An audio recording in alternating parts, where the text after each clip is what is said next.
Good afternoon, Dr. Harris, Mrs. Collins, PTA President Sylvia Riccabito, and Helen Wider. And of course, the wonderful staff at Wheaton Woods Elementary School.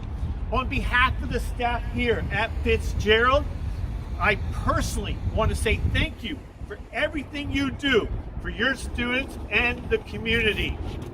I sat where you are right now for 31 years, teaching both elementary school and middle school before retiring and joining the Fitzgerald family.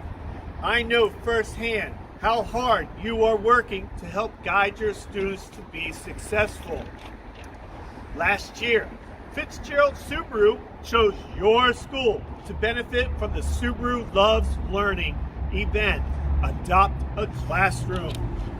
We don't want that relationship to end there. We hosted your staff appreciation breakfast to show our thanks and gratitude to your school and the community. We look forward to seeing you at your upcoming community movie night. See you there.